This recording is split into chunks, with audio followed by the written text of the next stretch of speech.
Irène Frein, d'abord merci de me recevoir. Je voudrais savoir pourquoi vous avez titré votre livre « Marie Curie prend un amant ». C'est le prend qui vous interpelle. Voilà. Oui, parce que c'est une femme libre, elle est veuve à ce moment-là. Et c'était aussi pour signifier comment, à l'époque, ça avait été ressenti. C'est-à-dire que c'était un véritable scandale. Une femme veuve on a ressenti qu'elle s'offrait un amant et qu'une scientifique, elle était quand même la veuve illustre de Pierre Curie, c'était une légende vivante. On a trouvé ça innommable et vous savez, à cette époque-là, pour les veuves, c'était très mal vu de se remarier. Mais alors qu'elle, qui était la veuve la plus célèbre du monde, c'était un peu comme pour Jackie Kennedy plus tard, ça a paru scandaleux. Donc il y a un écho dans le titre qui est assez provoquant à ce que les journaux à scandale avaient écrit à l'époque. Parce que c'est un homme qui prend une maîtresse et rarement une femme qui prend un amant. Exactement. Mais je crois qu'elle a choisi. Il y a eu un attrait, un coup de foudre, mais elle a assumé d'ailleurs cette liaison.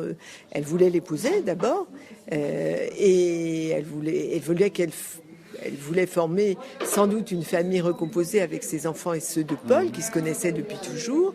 Elle a poursuivi un rêve et tout atteste qu'elle a voulu l'épouser, mais elle a assumé ce risque qu'elle a pris.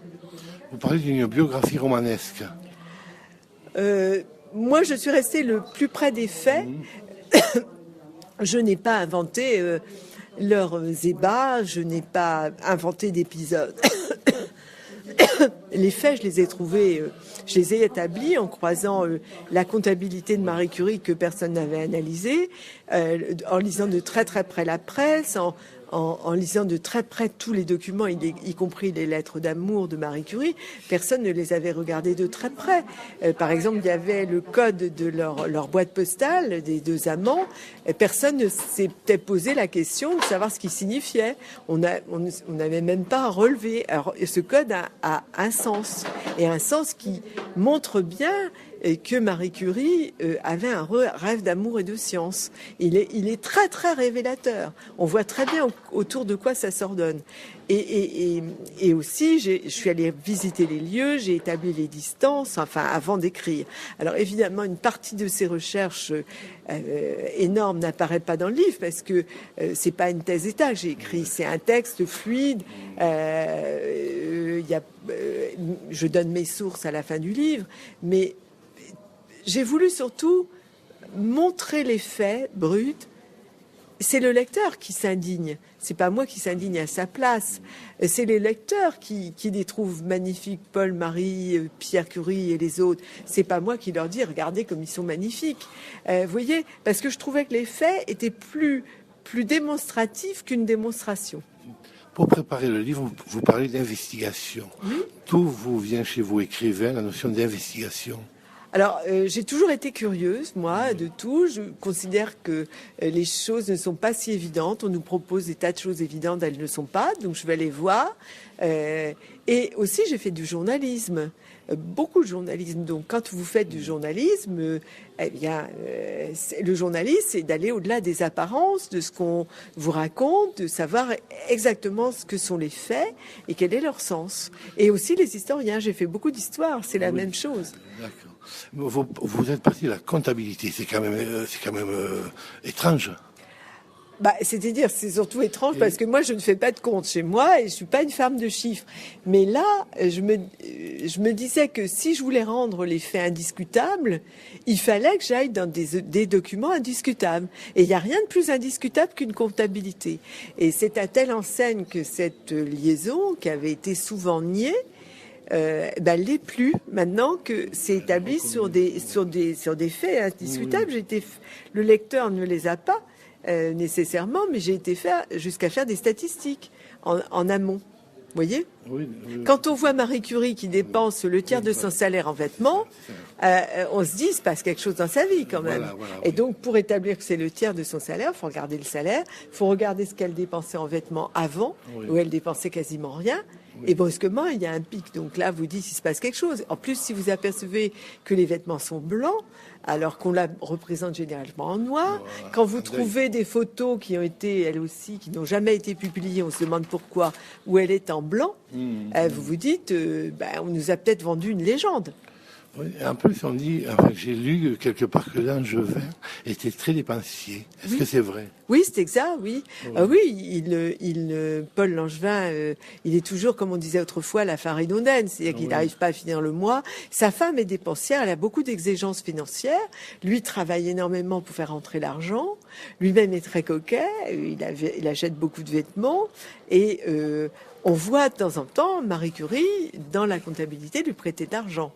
Il remboursera tout, mais il mettra des années avant de rembourser. Vous racontez au début du livre comment vous avez choisi ce sujet. Ce n'est pas une commande. Je veux savoir qu'est-ce qui s'est révélé à vous quand vous avez lu ce petit livre chez le bouquiniste. Oui, un bouquiniste où je vois Marie Curie. Ce livre n'est pas un livre puisqu'il contient 2 exemplaires d'un journal qui vilipende Marie Curie jusqu'à la présentée finalement comme une chienne en chaleur ou une empoisonneuse lubrique avec un homme plus jeune, avec des désirs sexuels incommensurables et elle est dépeinte comme une vieille femme qui est aussi une sorcière, une empoisonneuse. Donc, il y a eu un déclic, je me suis dit, mais comment peut-on arriver à ces torrents de haine? Qu'est-ce qui s'est vraiment passé? Et c'est ça, j'ai voulu comprendre tout simplement ce qui s'était passé. Si d'abord cette liaison était exacte, quelles étaient ses dates, qu'est-ce qui avait poussé Marie vers Paul et Paul vers Marie? Alors, quel était le rôle du défunt Pierre Curie qui avait connu Paul Langevin avant Marie Curie dans cette histoire? Il y avait des gens qui disaient que Marie Curie avait une liaison du temps de Pierre, ce qui est totalement faux.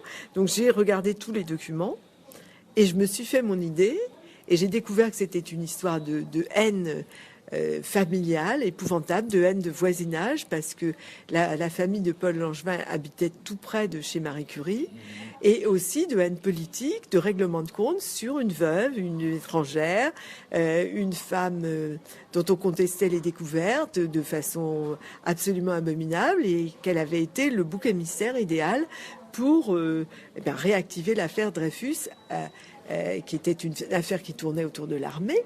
Et à un moment où les anti-Dreyfusards voulaient à tout prix la guerre contre l'Allemagne. Paul Langevin et Marie Curie avaient beaucoup de choses en commun que vous montrez dans votre livre, mais aussi il y avait une sorte de grand intérêt pour la pédagogie. Oui, mais ils avaient tout en commun, c'est-à-dire qu'ils avaient d'abord l'amour de Pierre, le défunt, c'est cette ombre qui poursuit ce couple, comme Pierre, d'ailleurs, ils étaient passionnés par la pédagogie. Elle a créé une école, Marie. Elle a créé une école, avec lui, d'ailleurs. 1 heure de cours par jour. Oui, enfin 1 ou 2 quand même, et l'après-midi du sport. Voilà. Mais c'était une école pour une élite, voilà. Il y avait le petit Jean. Absolument, c'était tout le groupe des enfants qui suivaient ça. C'est une utopie d'enseignement, mais c'était une utopiste, Marie Curie. C'était une véritable utopiste. Elle a été depuis son adolescence poursuivie par des utopies. Et c'est une adolescente passionnée. Et ils avaient évidemment l'un pour l'autre une attraction sexuelle. Marie Curie était sensuelle et lui aussi, manifestement. Il y avait la volonté de fonder une science, la science du XXe siècle. Et c'était des avant-gardistes. Ils étaient tous les deux passionnés par les théories d'Einstein, qui à l'époque n'étaient pas connues, par toutes les théories sur les ions, les électrons. Ils savaient qu'ils étaient ils avaient fait des découvertes. Et je pense qu'ils ont poursuivi l'idée de faire des découvertes ensemble. C'est-à-dire Marie a poursuivi le rêve de revivre ce qu'elle avait vécu avec Pierre, son mari, quand elle a découvert avec lui le radium et le polonium. Et Paul a poursuivi le rêve de faire avec elle, comme si elle était presque talismanique, les découvertes que Pierre avait faites. Vous voyez, ils se disent qu'ils peuvent répéter. C'est le rêve que la réalité resserve les plats. Vous voyez. Est-ce qu'Irène Frein est pressée de revenir au roman maintenant, ou elle est encore sous le charme de Marie Curie? Je suis toujours habitée par elle, mais surtout, ce livre m'a beaucoup fatiguée. Ah oui. Et donc comme le livre a du succès, je vois beaucoup de libraires, de publics comme aujourd'hui, de télévision et de radio, etc.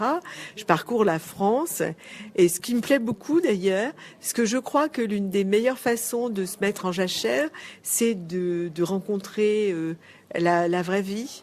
J'ai été enfermée pendant des mois. Moi, vous avez dit. Oh non, pendant 18 mois. 18 mois, pardon. 18 mois, mais vraiment très sévèrement, dans une vie très sévèrement monastique. Donc là, je me rafraîchis au contact des autres. On n'est rien sans les autres. Et puis, il faut que je me repose physiquement, cérébralement, parce que ça a été un effort énorme.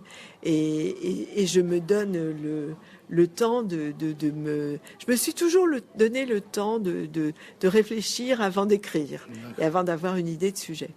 Irène Frein, je vous remercie. Et c'est moi qui vous remercie.